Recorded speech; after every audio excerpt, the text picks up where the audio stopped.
In this video, we're going to explore the relationship between linear combinations and the columns of matrix, and then make that connection to every time we do row operations, we're doing linear combinations of the rows of the matrix. So I just want to take a moment and talk about a basis, because this came up, and so I just want to talk about what a basis is. A basis is a set of vectors, it's a vector space, it's a set of vectors that is both linearly independent, and it's going to span some space. So as an example, say I have got this spanning set which includes 1, 0, and 0, 1.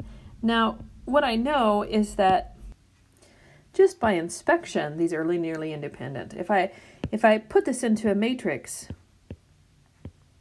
that each one of those are pivots. So I know just by looking at it that this is a linear independent set. And not only that, but it's going to span R2. So in other words, that this spanning set is going to generate all of R2. And we could say that this spanning set is the basis for R2, because I can get anywhere in R2 with these two vectors. Now let's just talk about the columns, and we have talked about the columns of a vector. Well, now we're going to give you a little notation, something slightly new. So you're going to see the C and it's A, and that's telling me I'm looking at the column space of the matrix A. Column space of the matrix A. And it's going to be a subset of the complex if my entries are coming from the complex numbers. And it's going to be, because it's an M by N, M being the number of entries, it's going to be a subset of the complex numbers of M entries. And if they're real numbers, then it'd be RM. So it'd be the real numbers RM. Just like up here, this was R2.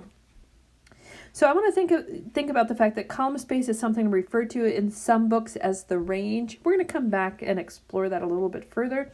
We're just going to kind of leave that there right now. Now suppose we have this linear system, and we've seen this before. It becomes this augmented matrix. So if I take this and augment on there, now, if I RREF this, so you know how we love to do that, too many R's, not enough F's, so RREF, then this will become this matrix, which is 1, 0, 0, 0, 1, 0, 3, 1, 0, negative 2, negative 3, 0, 4, 0, 0. Now, we know that this is a consistent system because of the fact that my number of pivots is less than the number of columns, and I don't have a pivot in the last column. So I know that this is a consistent system.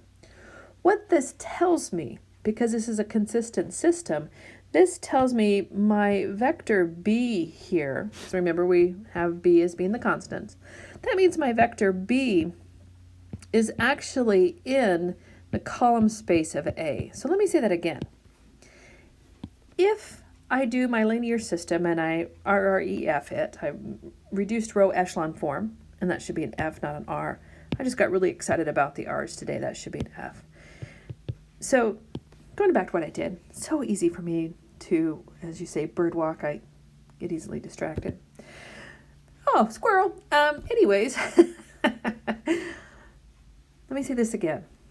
If I come up with a consistent system, that tells me that my vector B, which are the constants over here on the other side of the equal sign, it is going to belong to the column space of my matrix A being the coefficient matrix.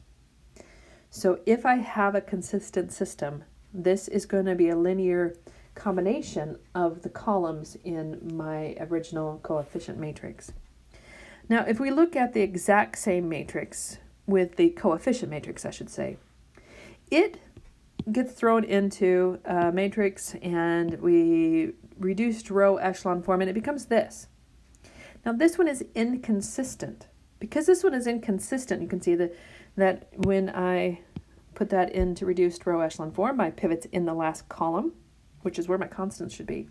Because this is an inconsistent system, that tells me my C vector, which are these, are not in the column space of my matrix. A, which is the coefficient matrix. So although we had the same coefficient matrix, they were the exact same. If you look at them, the matrix, the coefficient matrix was exactly the same. It does not guarantee that I'm going to have a constants, or my vector C or my vector B will be within my column space. So what that tells me is that sometimes with the same coefficient matrix, I can get two different possible outcomes, which is yes, it's consistent. And if it's consistent, that vector is a linear combination of the columns of that coefficient matrix, or no, it is not consistent, which means that that coefficient matrix is not going to be a linear combination that will produce my constant matrix, my vector C, if you will. Now let's take a look at this matrix. It has nothing to do with linear systems. It's just a matrix, right? So here's this matrix. And the columns are just basically the columns. 1, 2, 3, 4, 5, 6 columns. I put it in reduced row echelon form, and I end up with this matrix. So we know our pivots are in column 1, column 3, column 4, and column 5. Now remember, this is not a linear system. This is just a matrix. So that tells me that my D is 1, 3, 4, and 5. So what that tells me from my last sections, my previous knowledge, is that my subset, which will be linearly independent, and it'll be the spanning set, are going to be columns 1. So my T, which is a subset of my column space. So T will be a subset of my column space of A. And those are my T. Actually, let me write it this way. I get so excited about this stuff. So this tells me then that T is going to be my first column, which was 2, 1, 0, 1, negative 2. My third column, which was 1, 1, 1, negative 1, and 1. My fourth column, which is 1, 2, 3, 4, is a negative 1, 0, 4, 2, and 3. And then my last column in my spanning set, which will be linearly independent. So 1, 2, 3, 4, 5 is this one, and it's 1, 2, 1, 1, negative 1. Now, if I were to, just something to think about, if I were to then row reduce this spanning set, because it is linearly independent, we know that from the fact that these are coming from the pivots, that this matrix being built by this spanning set, which is 1, 0, 1, negative 2, 1, 1, 1, negative 1, 1, negative 1, 0, 4, 2, 3, negative 1, 2, 1, 1, negative 1. This will row reduce to the identity matrix, which is going to be 1, and let me see, it's got 1, 2, 3, 4, 1, 2, oh, it's not quite the identity matrix, but it will row reduce into, and then I have 1, 2, 3, 4, 1, 2, 3, 4, and then 0, 1, 2, 3, 4. Is that 1, 2, 3, 4? Yep, okay. I get lost sometimes. 0, 0, 1, 2, 3, 0, 0, 0, 1, 0. Now, let's go back up and think about what is this basis. Is this the basis for our 5? I have 5 entries.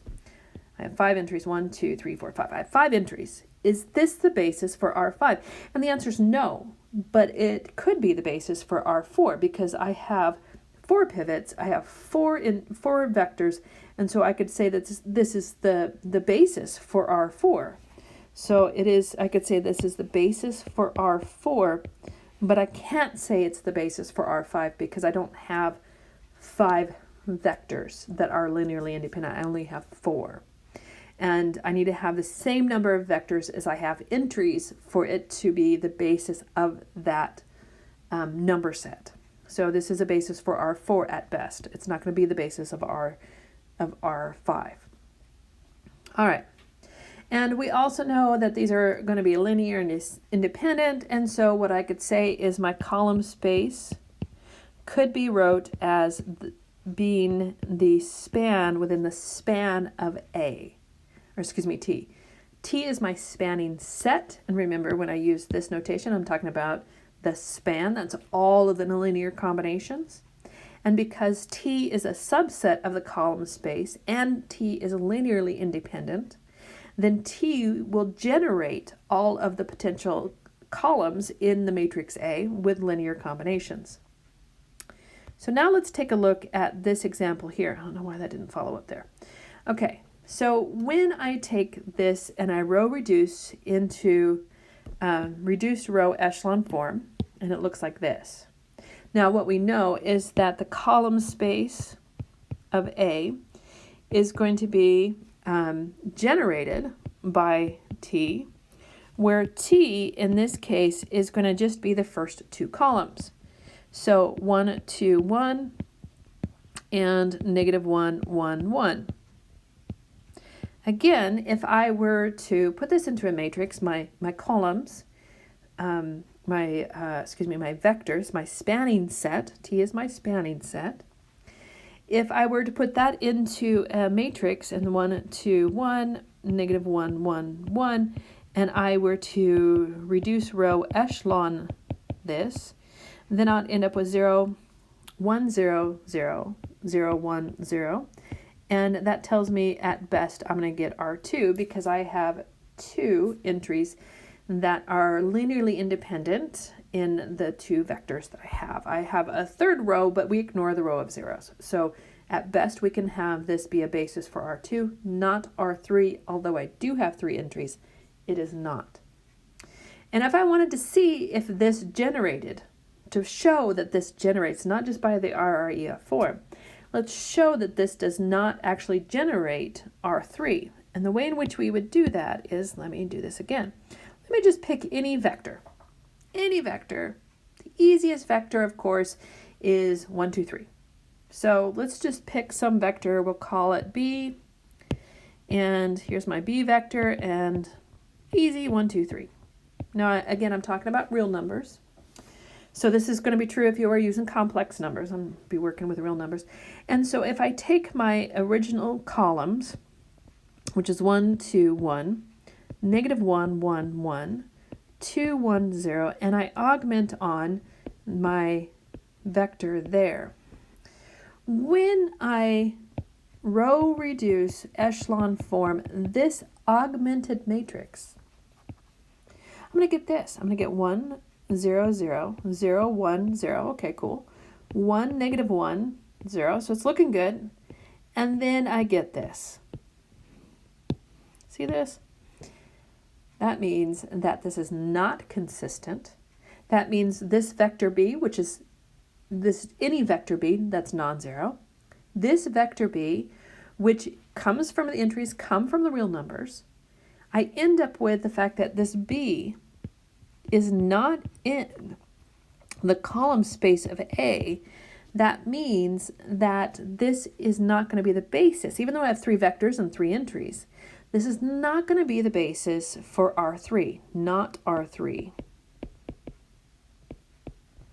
Okay? So if I then, these are some things that we get out of this section. The first thing is, out of this section, that if A is an n by n matrix and B is a vector of size n, then B belongs to the column space of A, if and only if, when I augment on that B onto my A matrix, it is consistent. Another thing that we get out of this section is if the set T has pivot columns in A, then T is going to generate the span. It's the spanning set of the column space of A, and T is a linearly independent set. That means T is the basis of that column space of A.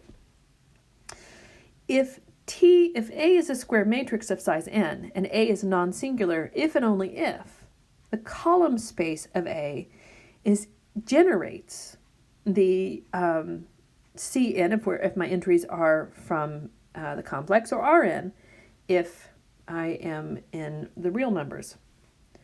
So I can get, as long as I have n number of entries and n number of linear vectors, it is a non-singular matrix, then that is going to produce for you and me the basis for the complex or complex n, or the real if my entries are coming from the real n. And that leads us to the next theorem that I actually did write down. So we're going down to non-singular matrices equivalence. We're going to get a little bit more here. Suppose that A is a square matrix of size n, then the following things are equivalent. A is non-singular. Cool. A row reduces to identity matrix. Awesome. The null space of A contains only the 0 vector. The linear system has a unique system for any choice of B. The columns of A are linearly independent. A is invertible. And the column space of A is the generation, the basis of Cn, or if we're talking about real numbers, Rn. So all of this is true for complex if my entries are complex, or if my entries are real. So, next definition.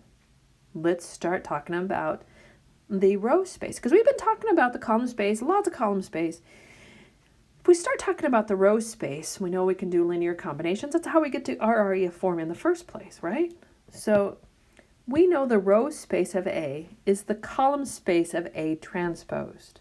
So in other words, I can start talking about the row space of A if I transpose it, and then it can be a columns, and then everything I've learned up until this point gets to be used now when I'm talking about the rows. First I transform it, and then everything I've learned about column spaces I get to continue to use. So here's my original matrix, pretty large. I transpose it. I RREF to this. That tells me that my pivots are in the first column, the second column, and the third column. That means my D is going to be 1, 2, and 3. And from this, we're going to get our column space, my row space of I is going to be the column space of I transposed, which is going to be the first 3 rows, or in this case, the first 3 columns. So it's going to be 1, 4, 0, negative 1, 0, 7, and 9, negative 9. And then my second one is going to be 2, 8, negative 1, 3, 9, negative 13, and 7. And then my last one is, of course, the 0, 0, 2, negative 3, negative 4, 12, and negative 8. Now, as before, these are linearly independent. If I were to RREF this, I put it into a matrix, reduced row echelon, throw this into a matrix, I'm going to get this. I'm going to get a 1 there, and then I'm going to get zeros beneath that, all the way down to here. I'm going to get a 0 there, a 1 here, and then zeros beneath it. I'm going to get a 0 here, a 0 here, a 1 here, and then zeros beneath it. So this will not span. This is not the basis. This is the spanning set for the column space, or the row space of I, or the column space of I transposed. It is not going to span the real numbers with that many entries. 1, 2, 3, 4, 5, 6, 7. It's not going to, this is not going to be the basis for R7. It's only going to generate R3 because we ignore all of the rows of zeros. So this would be the basis for R3 with a bunch of zeros, a bunch of rows we don't actually need. Okay. So some of the other things that we get out of this section is row equivalent matrices have equal row spaces. This means that we can RREF a matrix prior to the transpose, then transpose it, and then get the linear independent spanning set for the rows of A. So we can do it before, or we can do it after. Then if we have the matrix A, the column space of A is going to be the rows of the matrix A transposed. And that's it.